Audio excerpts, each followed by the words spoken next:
Hi folks, I'm Alan Watt and this is Cutting Through the Matrix on November 16, 2014. I hope you're all getting through all the struggles of modern living as we go through the big agenda, because things are getting pretty bad, aren't they?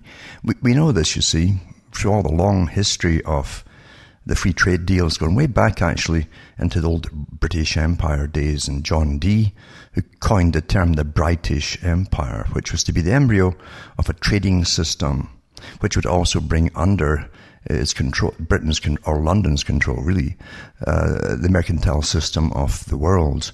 Along with it would come a political system that would get exported, and then they would run it from a central system. That was picked up, of course, if it never died away, it could be the old underground stream, as they called it. And that's what the alchemists used to call it. Underneath the farce for the public of alchemy, there was also a scientific elite at the time. And you can find that in a modern Atlantis and so on, with Francis Bacon, for instance, things like that. It's quite fascinating to read it. But there was definitely a scientific elite of the day. And you find that this idea of a world system under the control of the proper people, in those days used to call them the blue bloods, the proper bloods, the ones that had the good breeding. And it was a hereditary thing because they'd held on to their fortunes for a long time after slaughtering lots of people to get it. But that's the history of the world. And the group centred in London never gave up this idea of fostering control. And all wars technically are economic wars. But along with the economic system, especially with trade deals and so on and treaties, comes binding laws. And all your domestic laws must change to accommodate it. People don't realize that you can't still have your old-fashioned, normal sort of laws that you're used to, accustomed to, and have free trade. It doesn't happen that way, because you end up in a central regional authority to be run, of course, under the control of a world governmental system eventually. And the Royal Institute for International Affairs is still pushing the same thing today. These are the guys that created the CFR for the US side and for other countries. They already had the British Commonwealth countries, and in the same club, you might say, and with all other elite. And you find also that through binding treaties, and before that was lots of wars to take over countries and loot them, obviously, of all the resources for the economic masters of the day. And that hasn't changed under different guises. It's still the same.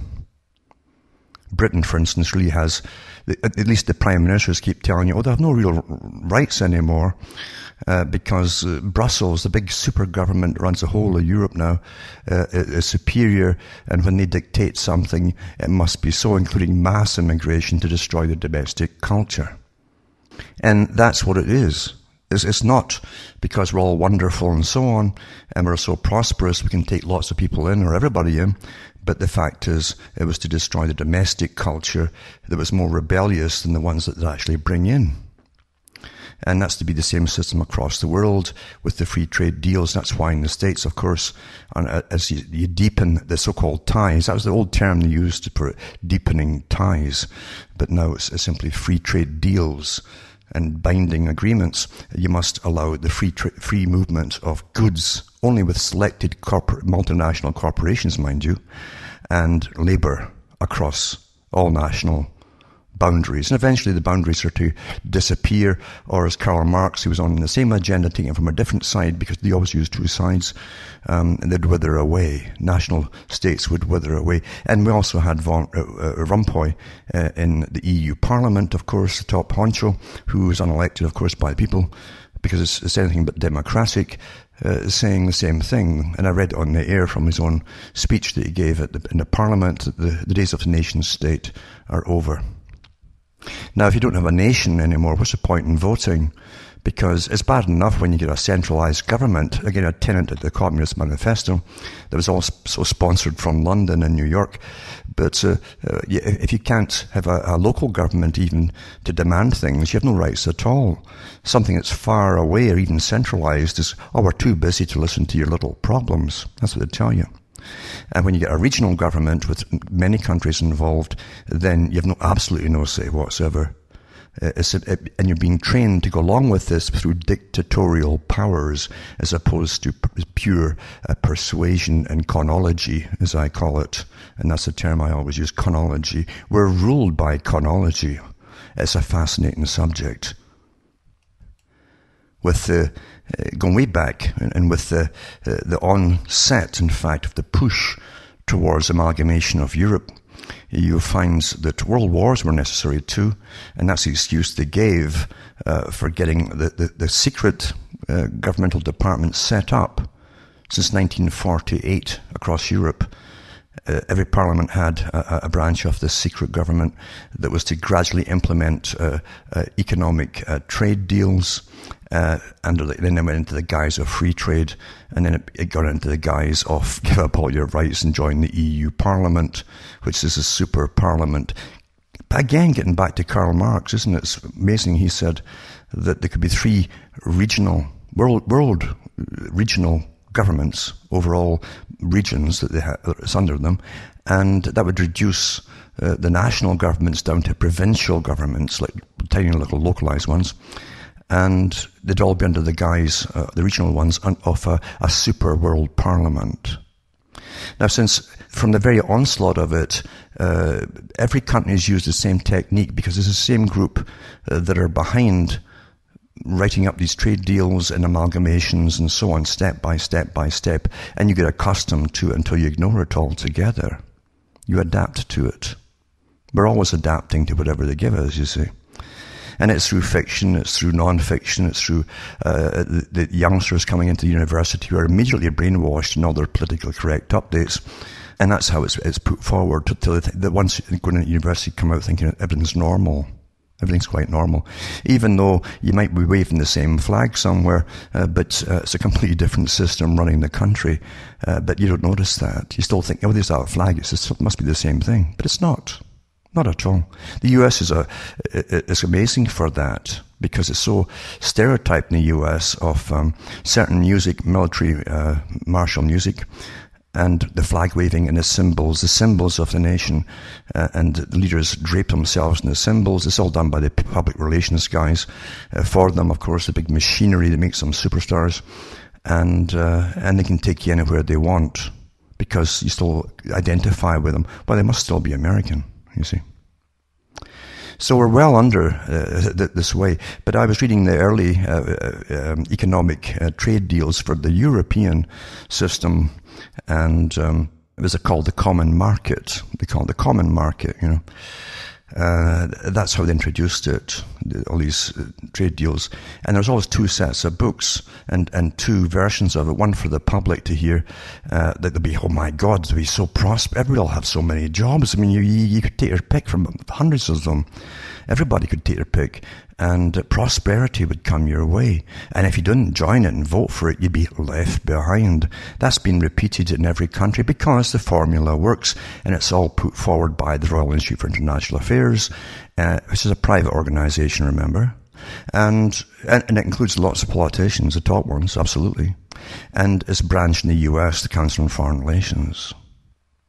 It's amazing how things really are, as opposed to how they're portrayed through propaganda, isn't it? But in the common market idea and the objections that came out at the time to it, people and economists and everybody else said that it's impossible, because they knew their history in economics, to do binding treaties, because they affect all the surrounding laws to do with trading, etc. But that filters right through the whole justice system and to the rights of the people as well. So we're well underway. It's been on the go for years now. Most Western countries have been deindustrialized. That was all part of the plan. And the Far Eastern countries are suffering too, because it was decided an awful lot before I was born that Australia and New Zealand and a few other countries would join. They'd be basically the satrapies of China.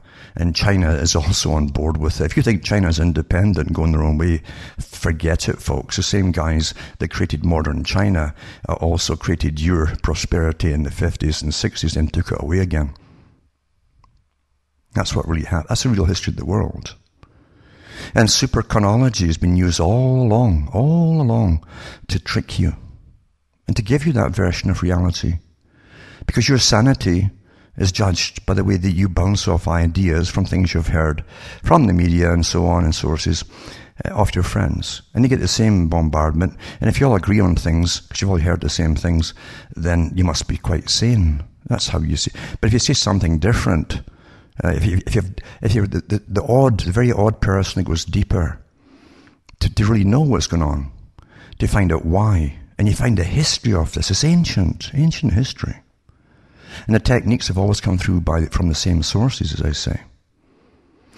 Then you find that there's a much deeper and more explanatory version you can find of why everything's happening, where it's supposed to go, long term, but step by step, intergenerational training for adaptation into it until they have what they want.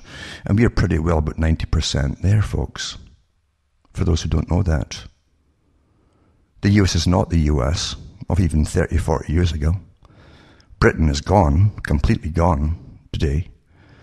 And it was so overrun too with immigration that even back in Margaret Thatcher's day, back in the early 80s and so on, she said, well, we've got to open the doors to mass immigration because not enough people are having children to pay off the national debt. Where have you heard that before and since? Because all the countries have used it. Same thing. You see, you're really a slave, and Charles Galton Darwin said that. He explained it very, very well in his book, The Next Million Years. He said, there's always been slavery in one form or another.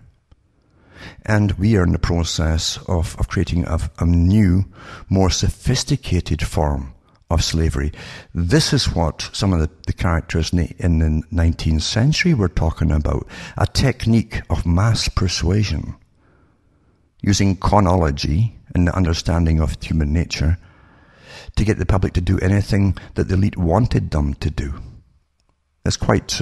never think for a second that you have bumbling bureaucracies at the top and bumbling agencies. That's all a cover for what they're really up to, believe you me. They don't make mistakes at that level. They don't. And they know you exactly. And they know how you'll adapt to everything because they've got thousands now of neuroscientists, a big field with all these prostitutes leaving university and getting right into it for governmental and government appointed jobs for private systems. This massive megalithic system of smaller agencies all working for the government. That way, of course, you can say, well, we're independent. But technically, they're all getting your tax money, you see. And if you complain to government about these agencies, the government will say, well, they're not ours, they're private, we can't interfere. That's the trick they've used for such an awful long time, and they're still using it. Clever, isn't it? But they're really clever at the top. And they do, from the top think tanks that have stacks of big think tanks working 24 hours in shifts per day. They fool you and con you on every single level. And they bring in the neuroscientists and the psychologists and behaviorists and so on. And the whole plethora of academia to make sure that their big plans will never go awry. Now we're fooled on every level. Nothing's forgotten or comes out there by accident. And you find even in the alternative media, nothing's been forgotten by the big boys. Nothing whatsoever. I actually have a laugh because for years, I'd get up in the morning and I'd go through all the world news and so on and explain the parts that the media weren't telling you to make sense of the story. Because I know my stuff, you see. And why things were happening. And why the story was in the paper, and here's the other side of the story, or here's the rest of the story, the other 3/4 which they omit. And I used to laugh because the next day, talk show hosts would be parroting the same stories because I felt I was working for them. Because they never mention you at all. So nothing's been missed, folks. And I don't tell you to go and vote for people either, or some savior is going to come along, doesn't matter who it is, and do it all. You know, the one, the Hollywood one that they always give in the movies. You're the one. You'll clean up town. Forget that, folks, unless you're a real schmuck. It won't happen. Never has. Never has in history.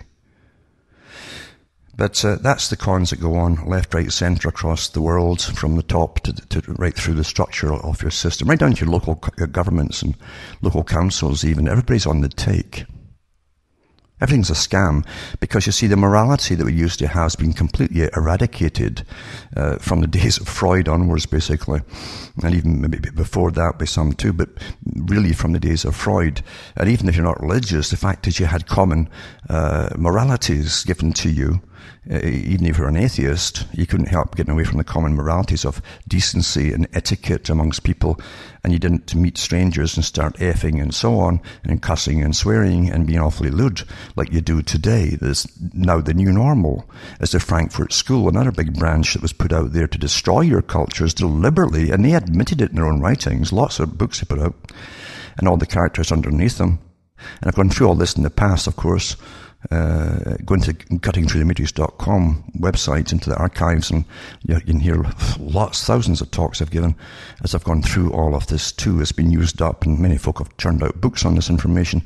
I've even had characters in universities that came in touch with me, and they went through universities using the information I put out for their thesis. It's just quite amazing.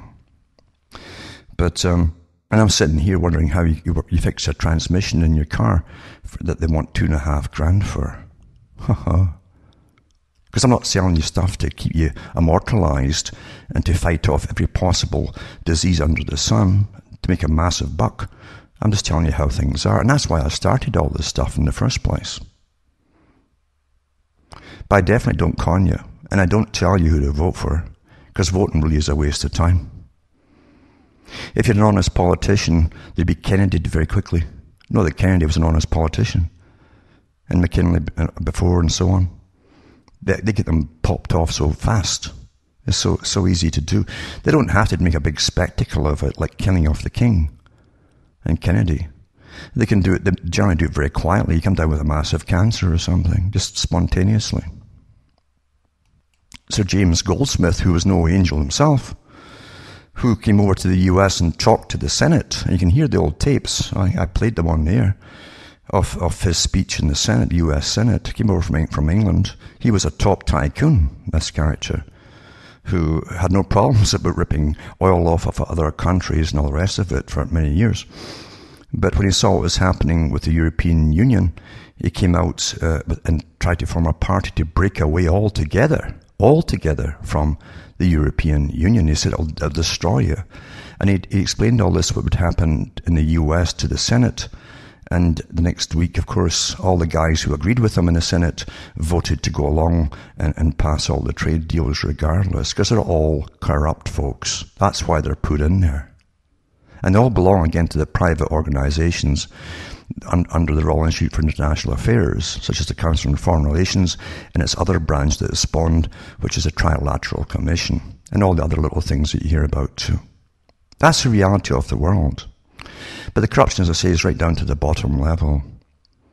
If you find, for instance, and even I had a laugh this week because I couldn't even walk up a kind of steepish hill. It's nothing at all in the summer, and this little side road, and it was so icy, incredibly icy. But if you imagine if you were driving, and I couldn't drive because my transmission was gone. But you can imagine if you're driving, it's like a sheet of ice at times. You have about a sun that partially melts a bit, then it'll freeze at night, and it's worse than ever. It's like glass. And you phone up the local works department, and the guy hums and haws. He says, give it a scattering of dirt on the hill, a scattering of sand or something, a couple of buckets or whatever. And he says, that would cost about $500. He says, And he said, I've done that already, which is an absolute lie, because I've gone up and down it and walked up and down it since the snow started even, and I haven't seen a damn thing put on it. There hasn't even been a scrape put on it by the snowplow. Not that it's too deep enough at the snowplow, but they haven't even done that. But there's been no graders come up and sanded it. But you see, if you were to examine the books, that would be put down as it's been done. Everything is why do you think, even in small townships, there's generally family run, daughters and all the rest of it, mayors and etc. Because all that money's flowing in from your taxes, so they can live awfully well off of you. Again, getting back to Charles Galton Darwin in the 1950s, writing that book, The Next Million Years, he said it's a natural right for the elite to do things which the public are not allowed. And he's probably ripping you off. And that. After all, how can a small elite live off of you, and you're working harder than them, for God's sake? But they do, don't they? Because money comes and wealth comes from you at the bottom. That's why they're all in the scam. Same with corporate welfare. All the big multinationals and corporations get huge grants from different countries. And because all our projects are so big, we can't do it all ourselves. And you finance them. And then sometimes they'll even get the government to put it forward by the lobby groups to pass bills that you'll start the construction. Then they'll take it over as privatized and it's theirs for nothing. This is common stuff. And we accept it all. We accept everything, folks. Because we're so entertained like never before. Plato said it too. Cities would be the method to use because nothing's natural in a city. No one's ploughing fields in a city or feeding themselves or anything else. They're all living off the rural areas, basically, through taxations. But that's how he was saying they put forth their system in the Republic that he wrote, the book The Republic. It's quite funny, isn't it? But the public never catch on.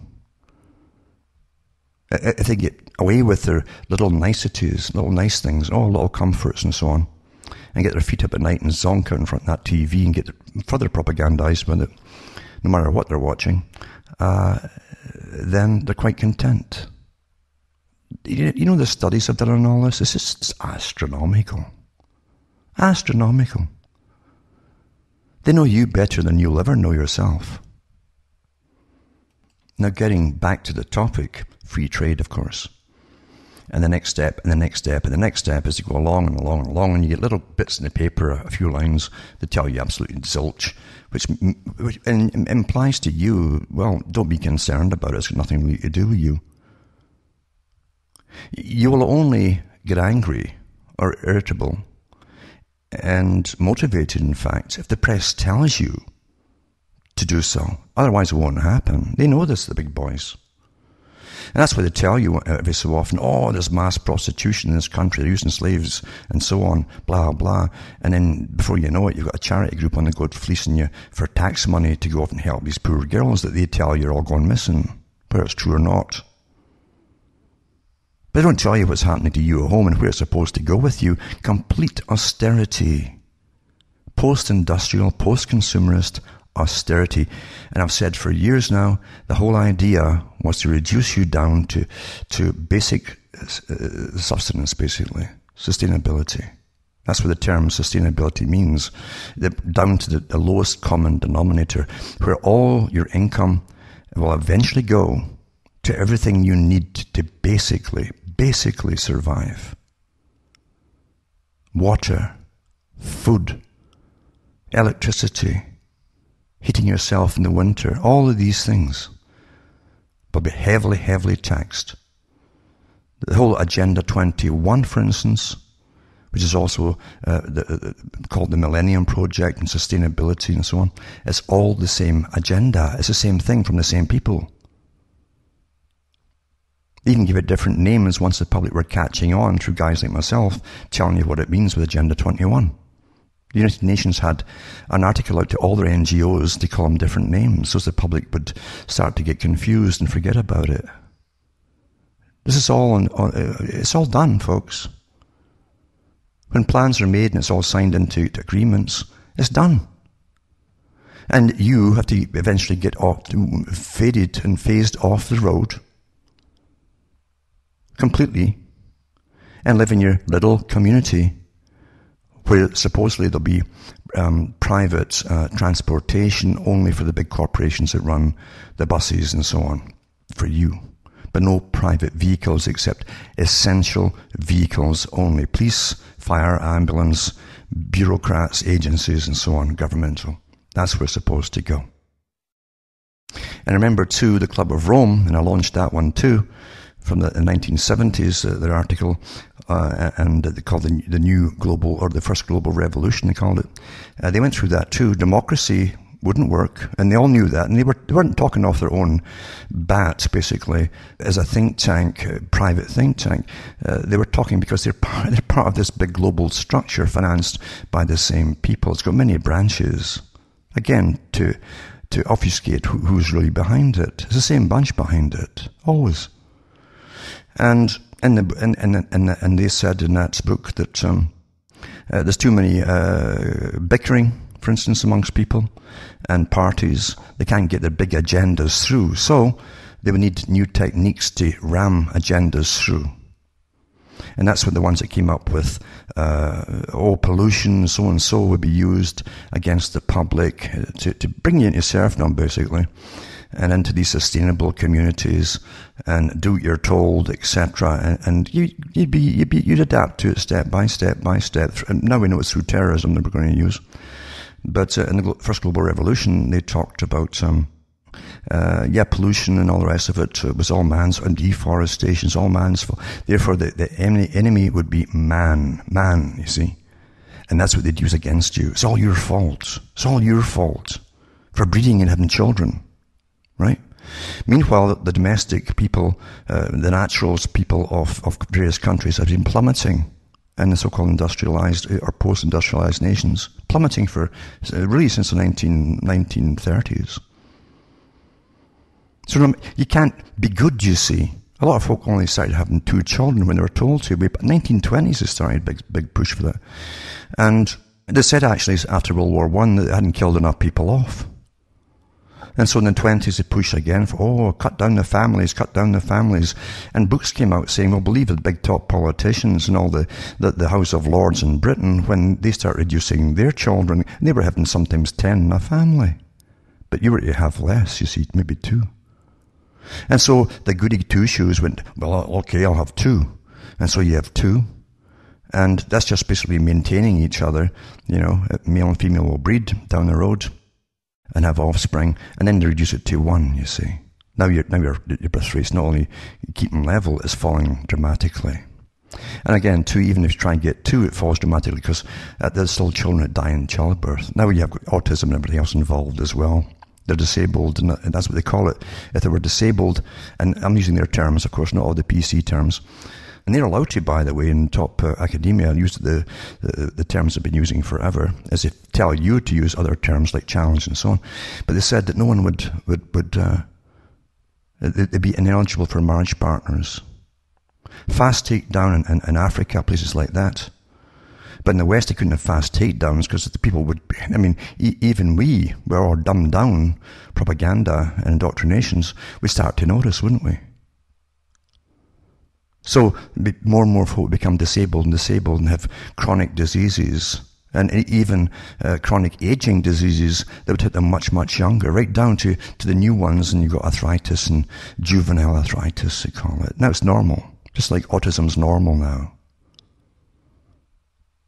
We adapt because we're bombarded with propaganda.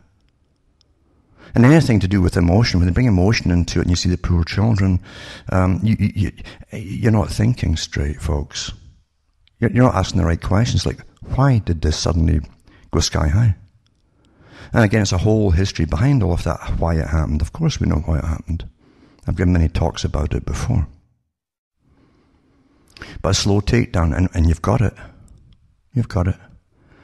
And truly, let's be honest too, if they're really worried about too many people and they've signed all these agreements, even the US and Canada have signed them with China to depopulate and bring down the population, then you would close your borders and so on. You wouldn't be saying, at the same time you're bringing mass immigration from some of the most populated countries in the world, like parts of India. And don't forget, India has the second largest middle class. It's really the largest middle class population in the world. You always see the poor and the poverty-stricken, because they've got a huge population. They also have a much larger middle class population, and they're exported basically. That's one of their main exports is from India, are people. with good education and so on. And China's to come into it too. Now, but as I say, if they're really worried about all that, you wouldn't be bringing them in, would you? Because it's all a ruse. Because you see, to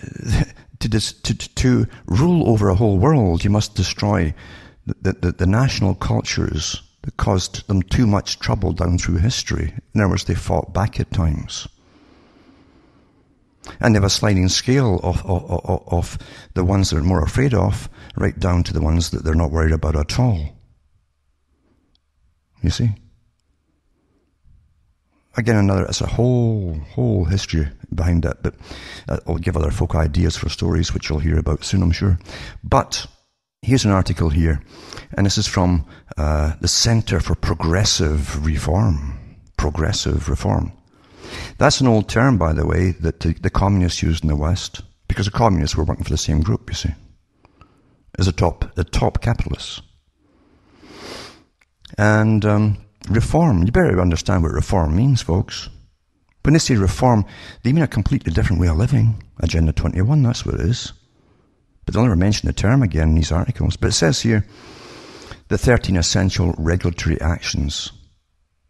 Barack Obama's path to progress. Oh, it's always progress. But the thing is, you're going backwards with your finances and all the rest of it, and the cost of living. Because they have mandatory annual quantitative easing, they call it, which is inflation, reducing the buying power of your dollar. You see. But the costs don't go down, they go up and up and up. And more taxes. But it says here, President Obama faces a Congress united by party, but fundamentally at odds with the agenda he tends to pursue. Republican legislators will not advance legislation to effectively address the top public health issues of our time. So there's the sedge way to get you off track. It's public health issues. They're really worried about your health. The same folk that mandate inoculations and get the stats on what's happened to the folk that get them. And here's the climate change. Climate change, the big con of climate change. You see? I mean, you've always had climate change. You used to get daily weather differences. That's climate change, folks. It's all chronology. And you've got the aerial spraying and so on. It's down to a fine art now. It's routine art daily. I mean, even the BBC quite a few years back said we're stopping long-term forecasts because they couldn't predict the weather anymore. Because, you see, the Air Forces weren't telling them what were going to cause that day by the sprays that they give them. Anyways, climate change, air and water, pollution. You're deindustrialized. The air's never been so clean as it is today. The factory, there's few factories left, except the ones involved in the military-industrial complex. But the air's much, much cleaner. But apparently it's worse, apparently. Oh. Everything's double-speak, isn't it? Pollution, workers' rights and food safety. But I like that air and water. These are the same guys that have been putting chemicals in your water for years, knowing darn well the effects of it on you. Again, it depopulates you, there's various cancers, and it certainly dumbs you down. But it says here, if the president is to accomplish much of anything on these issues during his final 2 years in office, it will almost certainly be by means of regulation. What it means is executive orders. He need not strain the bounds of his authority to do so, of course. He simply needs to see that the various agencies of his administration move in a timely way with the appropriate sense of urgency.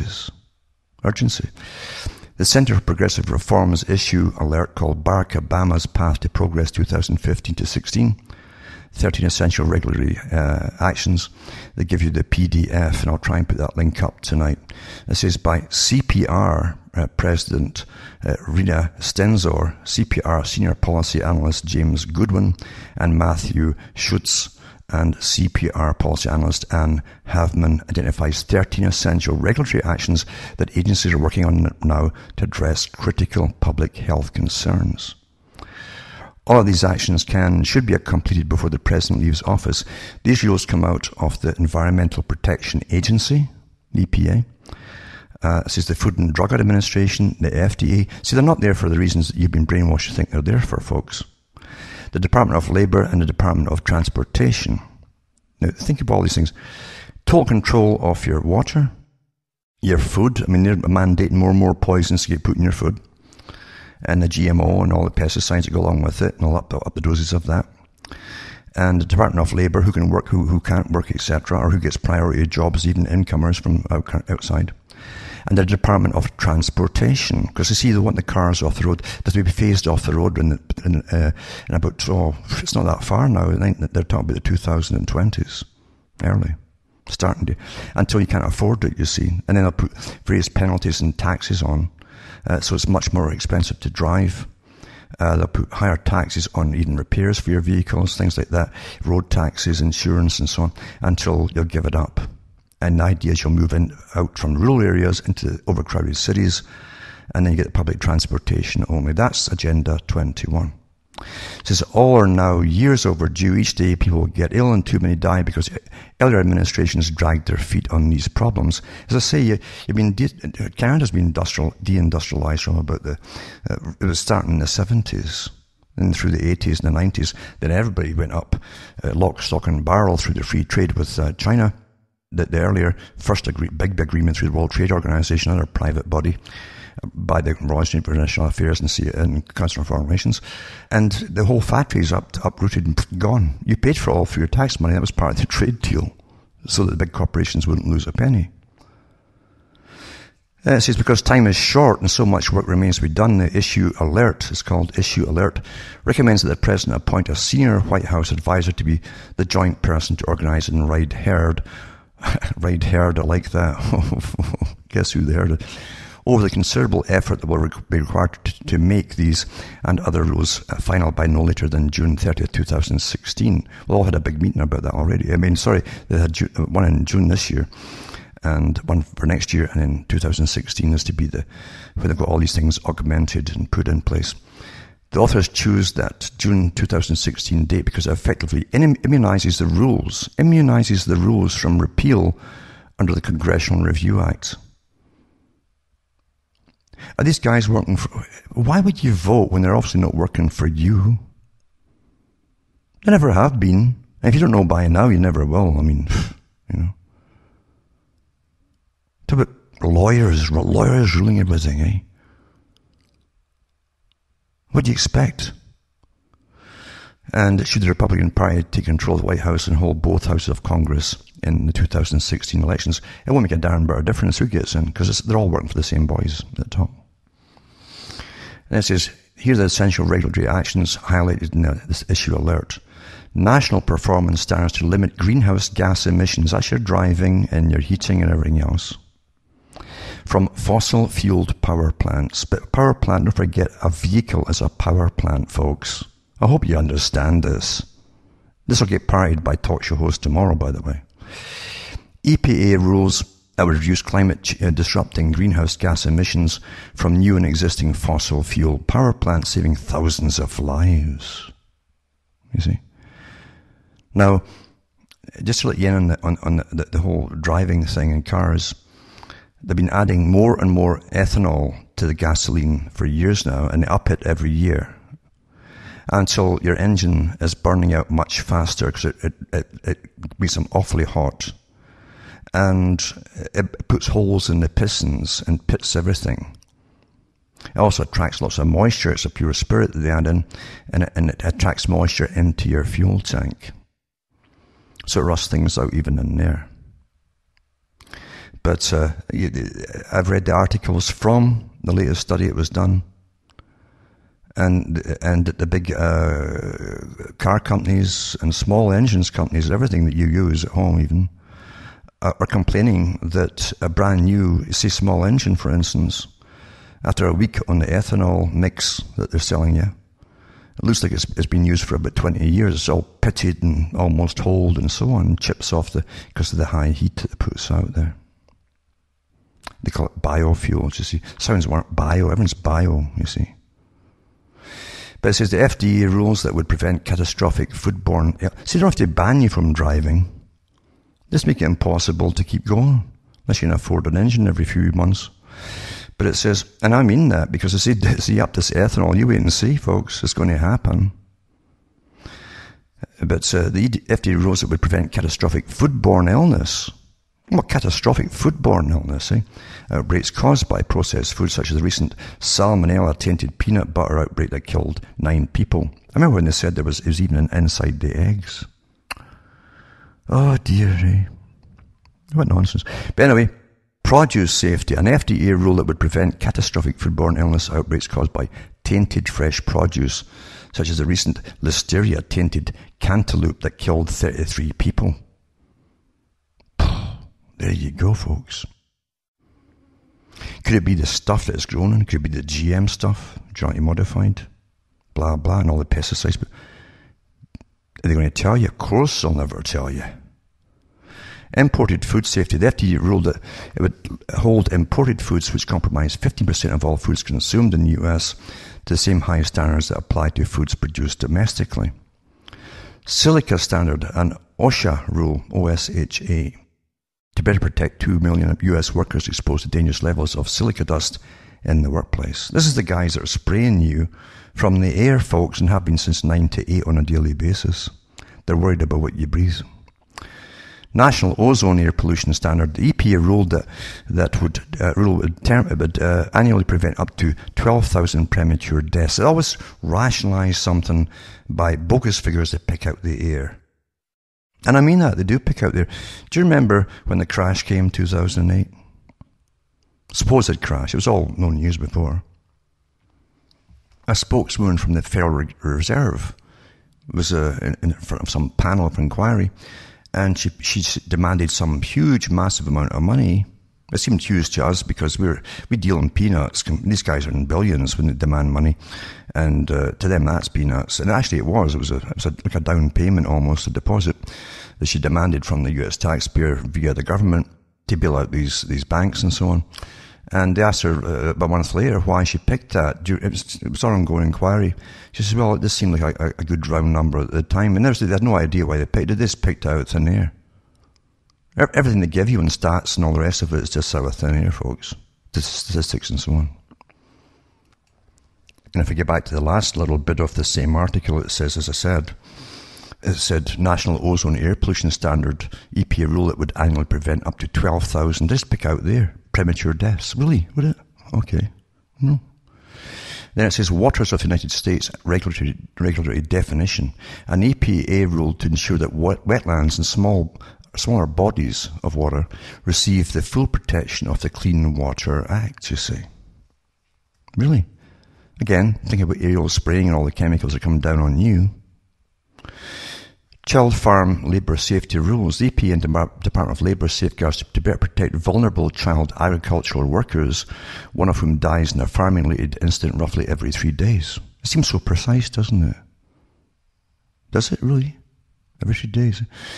Crude by rail safety standards, a Department of Transportation rule that would prevent trail derailments and crashes involving the more than 415,000 rail carloads of flammable crude oil travelling across the US each year. Really? You know who bails them out and fixes the lines and so on? Even that one we had it was in Quebec earlier this year. The taxpayer picks up the tab. The private company that owns the tracks now and the freight and so on, they said they go bankrupt, and if they went bankrupt, you get no freight at all. There you go. That's what was given to the public, that excuse. They're not caring about what comes off. In fact, there's less and less safety standards. In Canada, when they privatise the CN Rail, that passes me all the time, eventually the new company, of course, got rid of a lot of its staff. The unions disappear pretty well. And you don't see the guys going along tapping the rails tracks and so on and looking at the conditions of the spikes that constantly raise up back out of the railroad ties. And it's unsafe and unsafe and unsafe. It's all speedo, less people employed, etc. And you know, even the workers are employed to deliver the freight now, and all the guys involved in it are on standby. Not full time anymore, standby.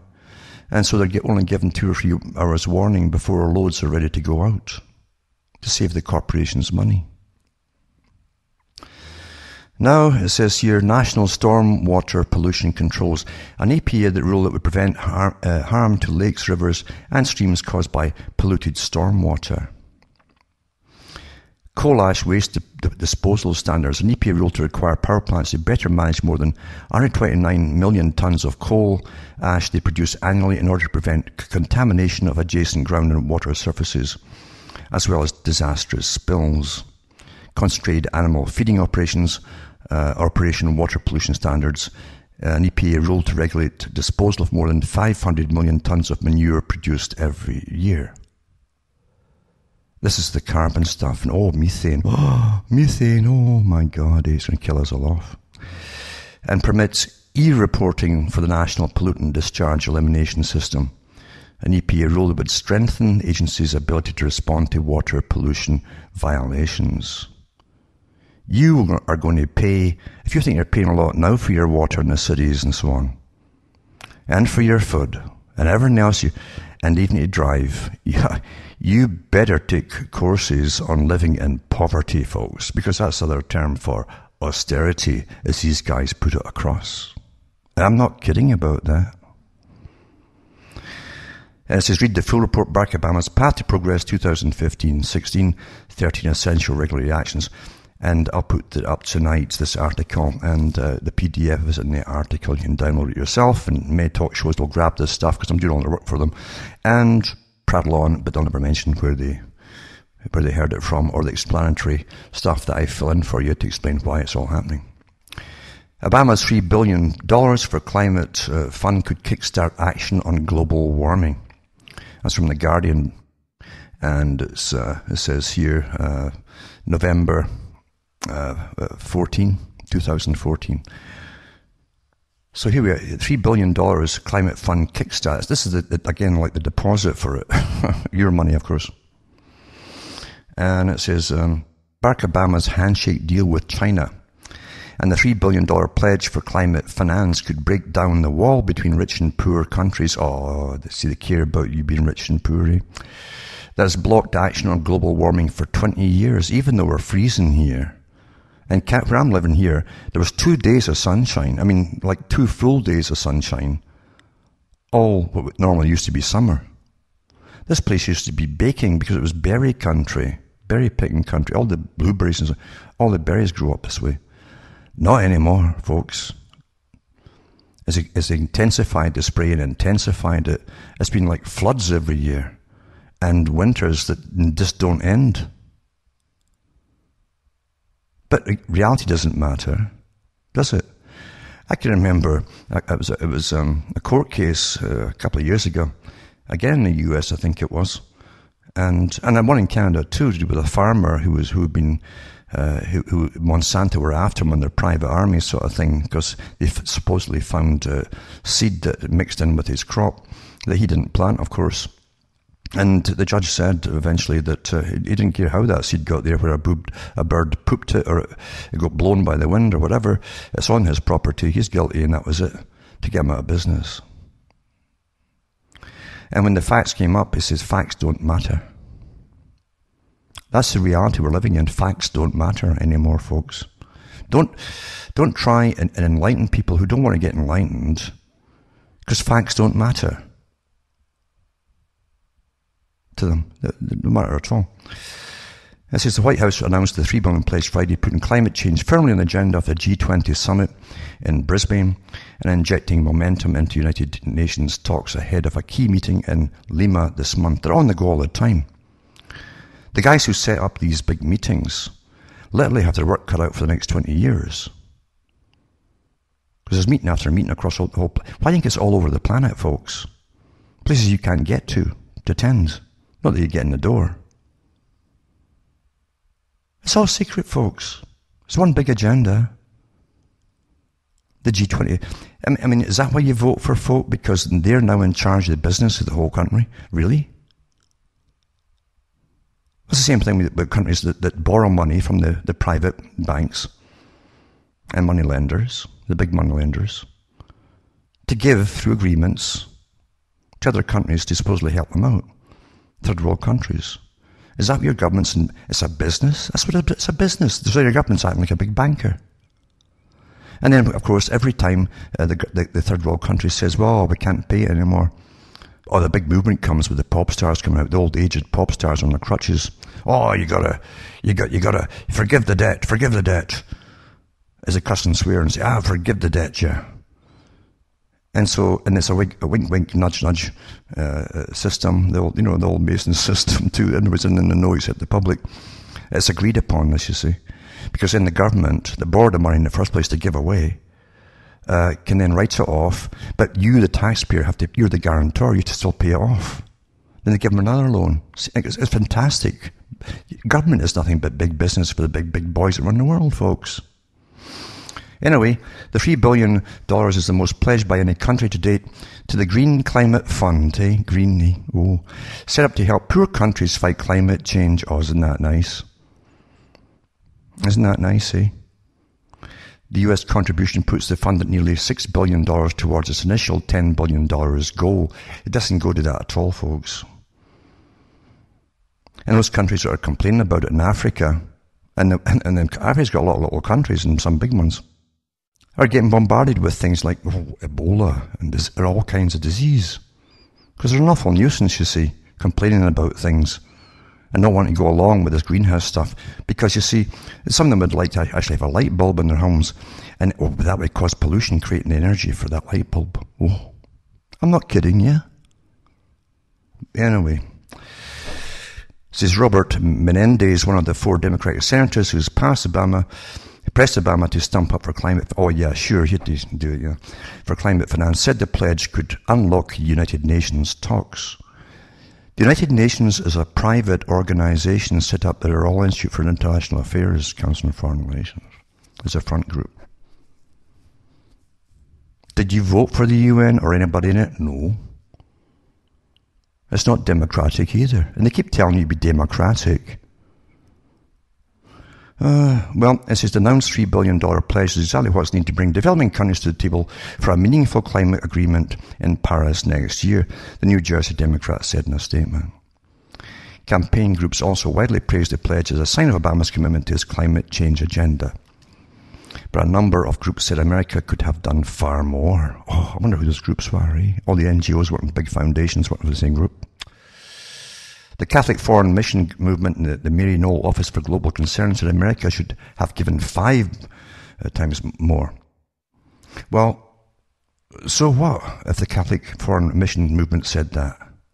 You know, there's even one group of nuns, a particular school of nuns, that are signed on as an NGO under the United Nations, who are all for all this stuff across the world. You see? Everybody's on the take. I guess like nuns and that, it must be a habit or something. But remember too, back in the 1800s, the revolutionaries, they were to push this whole system through much faster. That's what they hoped for. Into the same system, by the way. It wasn't going to eliminate all the big tycoons at the top at all. That was all nonsense. They wanted a slave population working for a future utopia. That's what the Soviet Union did for years. They never saw it, of course, but never had a chance of seeing it because it was all a con.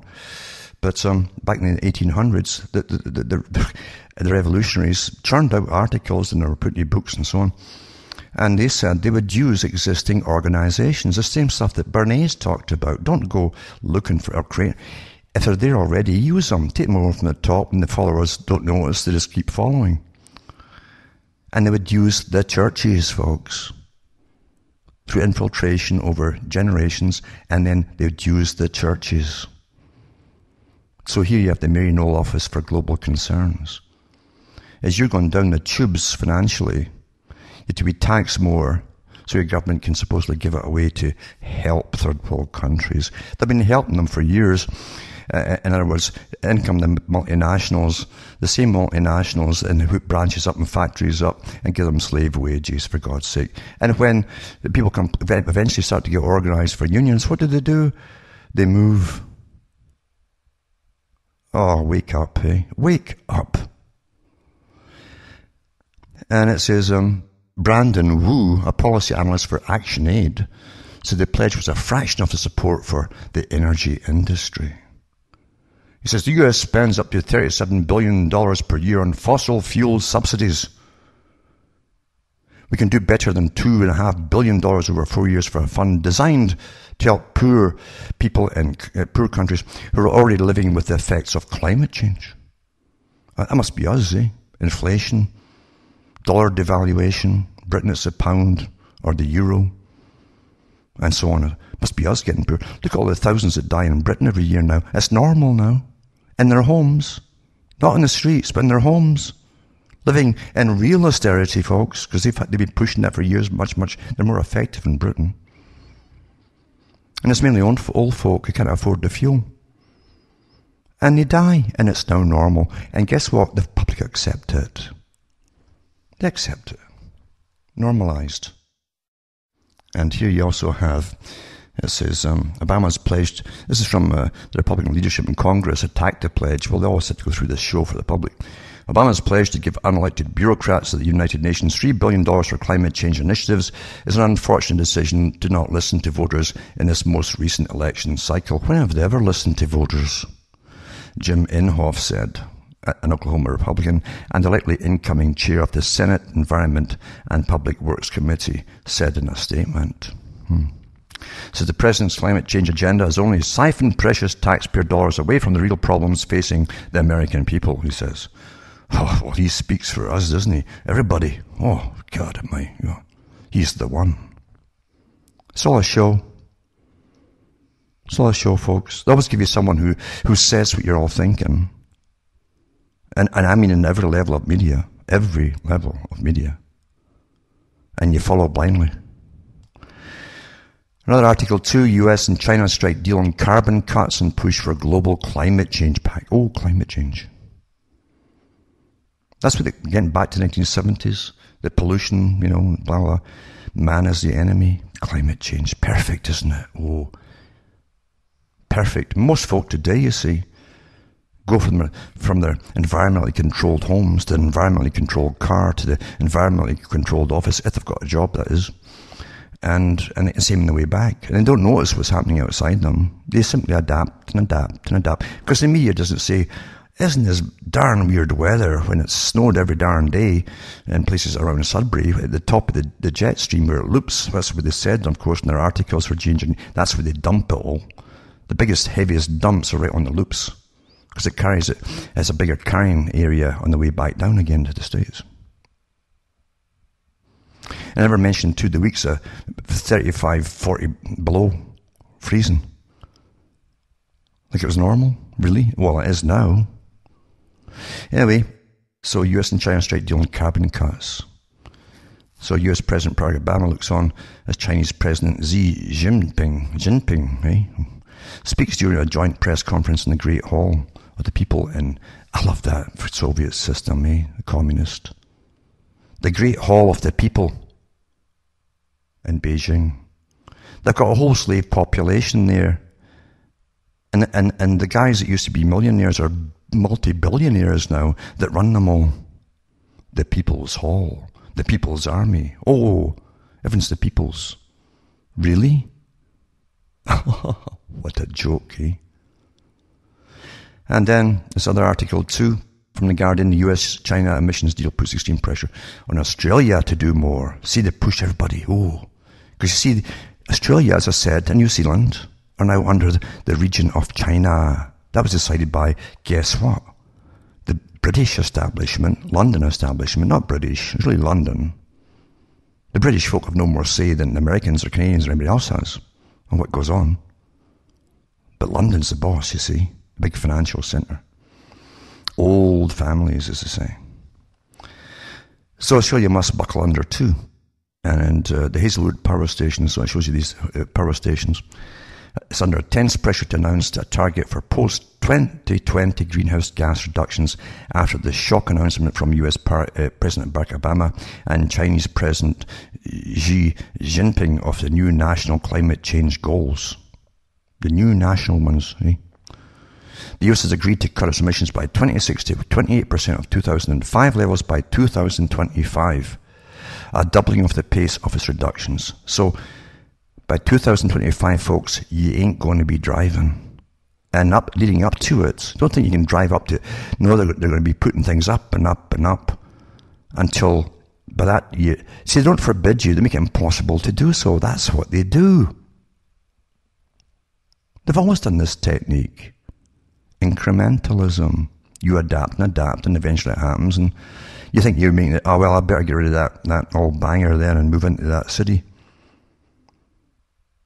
Yeah. Asked where the deal left Australia's climate change policy, the expert advisor to the former government, Professor Ross Garneau, said exactly where it was before the US-China announcement. Up, he says, S-H-I-T Creek. What a way for a guy to say that, eh? A guy in charge of climate change policy. From the top, by God, Hollywood's given you a whole new vocabulary in the way of saying things, haven't they? And they have, because they gave you your culture. The whole world adapts from it. They'll watch the same movies. One of the biggest exports from the US, apart from military, industrial complex things and so on, is, no kidding, Hollywood. Movies, they churn them out just like tin cans. Boom, boom, boom, boom, boom. And it alters your way of thinking through emotional pieces written into the scripts. And you adapt these emotional outcomes as though they're your own. So Australia has said so far that it would consider its post-2020 targets as part of the review in 2015 Australia's international target and settings.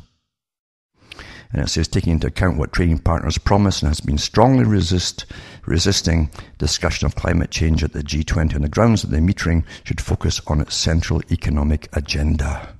Well, you can't have any practicality here, folks, because, you see, it's not your agenda, it's theirs. And they always get what they want. And it says it has not announced how it will determine its post-2020 target, nor when it will make it public. No, they won't tell you when it will make it public. And it goes on and on and on. And then, if you even go into, I think it's Wikipedia, or WikiLeaks, I should say. Wikipedia is awful. It's all a chronology again. But it says, today WikiLeaks released a secret draft for the Trade and Services Agreement that's called TISA, T-I-S-A. That'll be all over talk shows this coming week as guys grab the stuff and put it out there. It says Financial Services Annex, you see, which covers 50 countries and 68.2% of world trade and services. The US and the EU are the main proponents of the agreement and the authors of most joint changes, which also covers cross-border data flow. That's all your information being shared, folks, like it hasn't been already, but now it's a seamless flow of all data. In a significant anti-transparency maneuver by the parties, the draft has been classified to keep it secret, because you see, you live in a democracy, not just during the negotiations, but for 5 years after the TISA enters into force. So it's to stay secret. Despite the failures in financial regulation evident during the 2007-2008 global financial crisis, you see, everything's secret. And calls for improvement of relevant regulatory structures, proponents of TISA aim to further deregulate global financial services markets. Who runs these, folks? Do you think the guys at the top who run the cash system run it all, including all the politicians? Who do you think puts them into office and backs them financially to get into office and gets the big machinery to market them to the public and make them superstars so you'll vote for them? The draft Financial Services Annex sets rules which would assist the expansion of financial multinationals, mainly headquartered in New York, no kidding, oh, surprise, London, oh, really, Paris and Frankfurt, and to other nations by preventing regulatory barriers. The leaked draft also shows that the US particularly is keen on boosting cross-border data flow, which would allow uninhibited exchange of personal and financial data. That's all yours, no the big boys and the CEOs and the corporations, folks. That's your data. It's just all getting set up for the world government, folks. If you don't figure it out, well, I can't help you. Or you don't want to figure it out because it scares you. Can't help you there either. TISA negotiations are currently taking place outside the General Agreement on Trade and Services, which is GATS, G-A-T-S. There's two different kind of GATS treaties, you see. There's also tariffs and trade, you know. So there's taxes too, the other GATT, G-A-T-T. And the World Trade Organization, the WTO framework, again a private organization set up by Royal Chamber of International Affairs, Council on Foreign Relations. By the way, they also drafted up the NAFTA agreements they came out publicly and said that they drafted them up and given the government to sign. Did you vote for them? No, they're private. Anyway, however, the agreement is being crafted to be compatible with the GATS, so that a critical mass of participants will be able to pressure remaining World Trade Organization members to sign on in the future. So they'll blackmail them and push them. Conspicuously absent from the 50 countries covered by the negotiations are the BRICS countries of Brazil, Russia, India, and China. The exclusive nature of TISA will weaken their position in future services negotiations. The draft text comes from April 2014 negotiations round. They had a big round there, quiet and all that. The 6th round since the first held in April 2013. Look at, they're really ramming all this through. The next round of negotiations will take place, and it has already, by the way, 23rd, 27th June in Geneva, Switzerland. Where else, eh? Another big financial centre for secrecy. Current WTO parties negotiating TISA are Australia, Canada, Chile, Chinese Taipei, Taiwan, Colombia, Costa Rica, Hong Kong, Iceland, Israel, Japan, Liechtenstein, Mexico, New Zealand, Norway, Pakistan, Panama, Paraguay, Peru, South Korea, Switzerland, Turkey, and the United States, and the European Union. It's much better than a union, you see, because you can put through all those countries through under one group by one parliament. That's why they want the same one for the Americas, which includes its 28 member states, Austria, Belgium, and you go through all the member states, France, Denmark, and so on, Czech Republic, Germany, Greece, Hungary, Ireland, Italy. And it goes on and on, but I'll put these links up tonight for those talk show hosts that want to parrot it. And I wish they'd send me a few bucks once in a while. Or at least mention you. But anyway, folks, most folk won't want to know this stuff. It scares them, and they want to believe in positive thinking, of course. They've all been brainwashed into. And wishful thinking, really, that's what it is that they can go on forever the way they are, even though they've been backpedaling for years and adapting to the backpedaling. But you can't help folk that don't want to know. And lots of folk really don't want to know. It's too negative, as they say. And they've all been trained not to look at the negative, because it makes you depressed, you know. You might have to, God's sake, you might have to do something. And start writing politicians saying, you're all scam artists, we don't trust you anymore. You'll work for the big boys. Things like that. Did I have the nice rosy cozy stuff with the PR announcements by the marketers and the public relations experts was they prop up your politicians in front of you for their photo ops and the prepared speeches, and even the little quips that come out their mouth are all written by experts and teams of people. To con you, folks. That's reality, eh? Well, from a very cold Canada, I don't think it's got above 0 degrees centigrade during the day here for the last month, and probably longer actually. And if you think last year was a doozy for freezing, wait to see this year, because they're really stepping it up with the spray. It's so perfect now, it's routine stuff. There's no hit and miss with it anymore. They can give you exactly what they want day by day, and they do. And I hope you're all managing to get through, but this is for the people who are interested and who don't panic, and who, I'm not selling you anything to save your lives or anything like that, and lots of products and all that, through fear-based advertising and fear-based talks and so on. I'm just telling you how it is. If I was, I'd be stinking rich, folks, and I'm not. As I say, it's bad enough trying to get a transmission repaired for $2,500 for me. It's not, it's an awful lot of money for me. You can always send a few bucks here if you wanted to, and you can find out how to do it at cuttingthroughthematrix.com. Just make good use of it. Most of you already do. Everybody else does, because it's free, and you can help me tick along too. And you can cut through the nonsense. That's why I do. I cut through it, cutting through the matrix.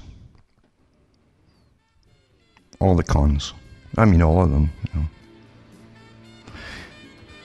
But from Hamish myself from Ontario, Canada, it's good night. And may your God or your gods go with you.